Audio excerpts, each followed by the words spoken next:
watching The Customer Edge. Hi everybody, I'm Butch Stearns. We are talking about how to be loved in sales today, and we're hopefully striving to give you a guide to sales effectiveness. We're talking about collaboration, enablement, implementation, social selling, and more. And I am clearly not the expert. When it comes to that, I do have some skills in it, I think. But welcome back to Customer Edge.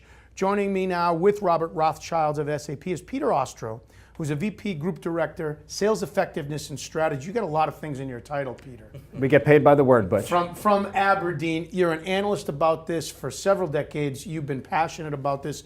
Tell people what they need to know about you, Peter. Sure. So a lot of my career has basically been in selling, managing salespeople, and doing sales ops. And so coming over to the analyst side of the house about 5-6 years ago, it was pretty easy to figure out how to help to create content for that audience. And the methodology is basically we crowdsource what works for hundreds of companies and help folks who consume our research learn really from each other more than it is actually from us. Selling has become more complex now, hasn't it? Oh, absolutely.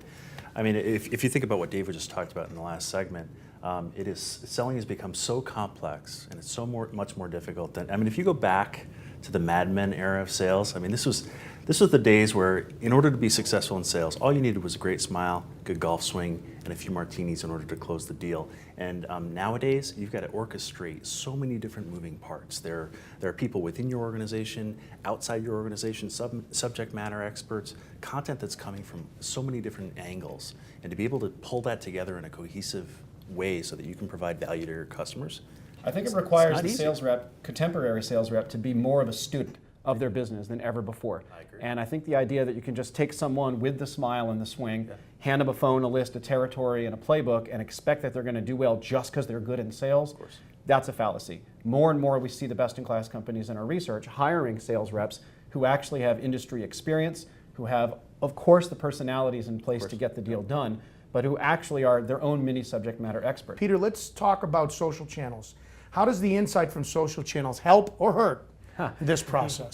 It hurts if you use it as your sole source of information. I think that the Dow dropped 150 points in minutes last week because, I don't know, somebody hacked some corporation's account and everybody was all on Twitter about it, and then suddenly they realized that it wasn't the case. So it's one communications channel, but the power can't be ignored. Our research shows that the strongest performing companies, the people who shrink their sales cycles, grow their deal size, grow revenue, et cetera, all the metrics you mentioned earlier, Robert, these companies are much more likely to already tell us that they have closed deals that were sourced on social media and closed deals that were heavily influenced by social media.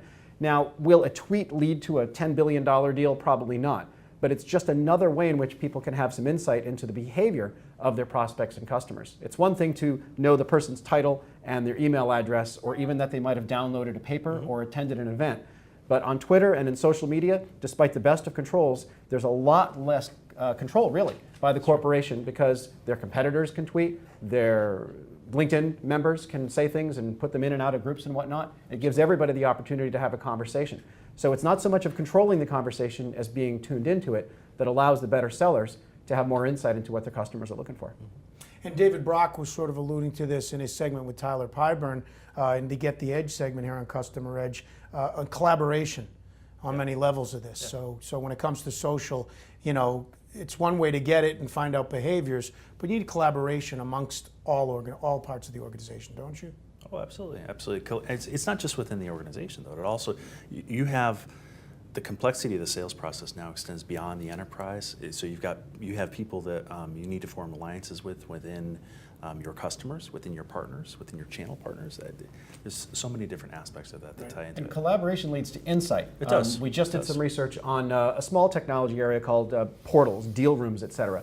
Again, I was sort of whining earlier about how come you guys in marketing know all about the behavior of your audience, and in sales, I sent the proposal. I think it's going to close by the end of the month. I feel like, you know, it's all the emotion, right? And got to get to the facts when we're talking about building that forecast. But with portals and deal rooms, we've got the opportunity for collaboration because suddenly, as a sales rep, I know if or for how long my prospect or customer has opened up the proposal or the RFP response. And my boss can actually say to me, you know what, I don't think I'm putting that to 90% in the CRM because very frankly, no one on your customer side has actually paid attention to the content you put out there. You need to put something else in your pipeline. And this